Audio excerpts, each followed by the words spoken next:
நம்ம கூட motor vehicle inspector aspirant சக்தி இருக்காரு. ஸோ நம்ம இன்னைக்கு என்ன பார்க்க போறோம்னா செக்ஷன் மாடலஸ் அப்படின்றத பார்க்க போறோம். செக்ஷன் மாடலஸ் டைட்டில் போடுங்க.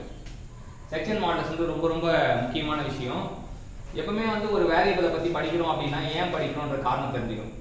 ஏன் வந்து செக்ஷன் மாடல்ஸ் பத்தி படிக்கிறோம்? செக்ஷன் மாடல்ஸ் செல்லமா எப்படி கூப்பிடுவோம்? இசட் அப்படின்னு போடுவோம். அப்போ பிராக்கெட்ல இசட் போடுங்க. செக்ஷன் மாடல்ஸ் செல்லமா சக்தி எப்படி கூப்பிடுவாருன்னா இசட் கூப்பிடு. ஏன் இசட் கூப்பிடுறாருன்னா ஏல இருந்து இசட் வரைக்கும் பார்த்தாரு சக்தி. ஏ வந்து இசட் வரைக்கும் பார்த்தா இசட்னா ஈஸியா ஒன்று ஏவை ஈஸியா ஆச்சுக்கலாம் இல்ல இசட் அப்படின்னு ஆச்சுமா. அப்போ இசட் வந்து வச்சுக்கிட்டாரு. இப்போ இசட்னா ஃபார்முலா என்ன? Z equal to I by Y. Section மாடல்ஸ்க்கு Z equal to I by Y. எப்பவுமே வந்து it is ratio of moment of inertia to distance between neutral axis அப்படின்னு தெரியும். இப்போ ஐ பை ஒய் தெரிஞ்சதுக்கு அப்புறம் இசட் ஓட யூனிட் என்ன? Metre cube. இசட் ஓட யூனிட் வந்து மீட்டர் கியூப். இசட் ஓட டைமென்ஷன் என்ன? L cube. சோ அது எப்பவுமே வந்து எந்த ஒரு வேரியபிள் வந்து கத்துக்கிட்ட உடனே வந்து அதோட யூனிட் என்ன தெரியணும். அப்ப இசட் ஓட யூனிட் என்னது? மீட்டர் கியூப் அப்படின்றது. அப்புறம் டைமென்ஷன் வந்து L கியூப். அப்ப அது மீட்டர் கியூபா இருக்கும்போது அது என்ன term? It is a volume term. இப்ப டேம் வந்து நான்கு வகைப்படும். டேம் வந்து நான்கு வகைப்படும். என்னன்னா linear term, area term, volume term, inertia term. Linear டேம்னா யூனிட் என்ன? மீட்டர். இது வந்து ஏரியா டேம்னா யூனிட் என்ன? Area term metre square. Volume டேம்னா மீட்டர் கியூப். இனர்ஷியா டேம்னா மீட்டர் பவர் 4. இப்போ இசட் வந்து metre cube. Z is a volume term அப்படிங்கிறது. இப்போ ஒவ்வொரு இதுக்கும் வந்து நம்ம வந்து இசட்டை கண்டுபிடிக்கணும். எப்போ என்னென்ன செக்ஷன் வேணும்னா ஃபர்ஸ்ட் வந்து சர்க்குலர் செக்ஷன். சர்க்குலர் செக்ஷனுக்கு வந்து ஃபர்ஸ்ட் y வந்து எவ்வளவு வரும்? It is d by 2. I வந்து எவ்வளவு வரும்?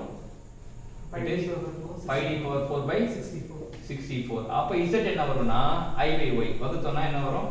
5d power 4 5d cube 32 வரும். இதை இதால வகுத்தா வந்துரும்.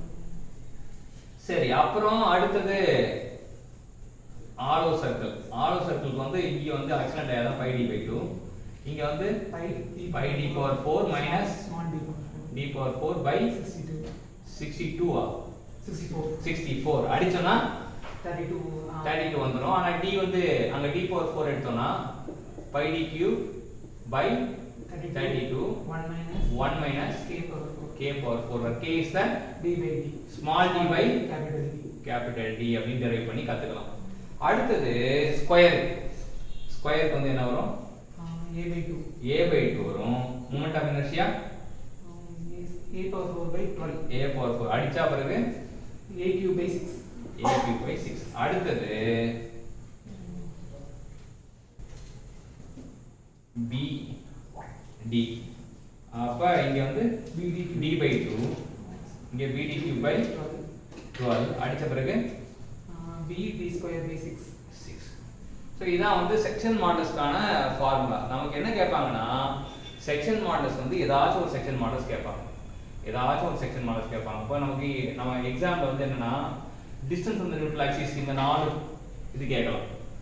இல்லாட்டி மொமெண்ட் ஆஃப் இனர்ஷியா இந்த 4 கேட்கலாம்.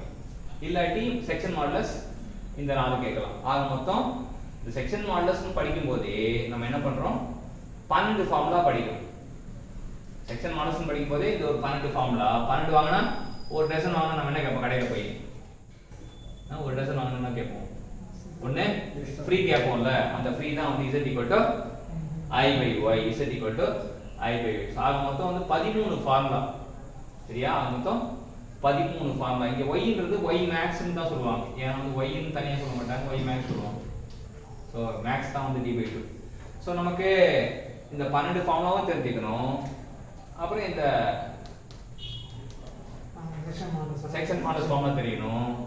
I யோட யூனிட் வந்து மீட்டர் பவர், y யோட யூனிட் வந்து மீட்டர், z ஓட யூனிட் வந்து மீட்டர் கியூப். சோ இதெல்லாம் தெரிஞ்சுக்கணும். சோ இந்த 12 ஃபார்முலாவும் பிளஸ் அந்த ஒரு ஃபார்முலாவும் தெரிஞ்சுக்கிட்டா நம்ம கண்டிப்பா வந்து ஒரு क्वेश्चन வந்து இருக்கும். அப்ப நம்ம குவிஸ் கிரியேட் பண்ணும்போது இந்த 12 ஃபார்முலாவுக்கு குவிஸ் கிரியேட் பண்ணணும். 12 + 1 13 ஃபார்முலா குவிஸ் கிரியேட் பண்ணா நம்ம எழுதி பார்க்கும்போது நமக்கு ஞாபகம் இருக்கான்னு தெரியும். இப்போ நம்ம படிக்கிறது ஒரு பக்கம் இருந்தாலுமே படிக்கிறதை விட நம்ம என்ன பண்ணணும்? நினைச்சு பார்க்கணும். சரியா? ஒன்னு வந்து லேர்ன் பண்ணும்போது என்னன்னா we can read வாசிக்கலாம். இல்ல ரைட், இல்லாட்டி லிசன் பண்ணலாம், இல்லாட்டி பேசலாம்.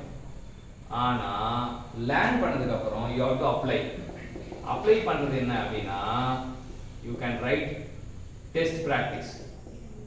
அப்ளை பண்றது டெஸ்ட் பிராக்டிஸ் பண்ணி தான் தருவாங்க. இல்லாட்டி வந்து ஆர்டினரி நமக்கு பிராக்டிஸ் எழுதி பார்க்கறது, பிராக்டிஸோ டெஸ்ட் பிராக்டிஸோ பண்ணும்போது அப்ளை பண்ணலாம். ஸோ இந்த 13 ஃபார்மும் அந்த மாதிரி பண்ணோம் அப்படின்னா நமக்கு ஈஸியாக 13 விஷயம் வந்து எல்லாம் பேசிக்ஸ் தான். இது எதுவுமே கஷ்டமான விஷயம் கிடையாது. இப்போ டிப்ளமோ லெவல் எக்ஸாம்னா என்ன அப்படின்னா they will ask only basics. So இந்த பேசிக் எல்லாம் கற்றுக் கொடுத்த சக்திக்கு நம்ம தேங்க்யூ.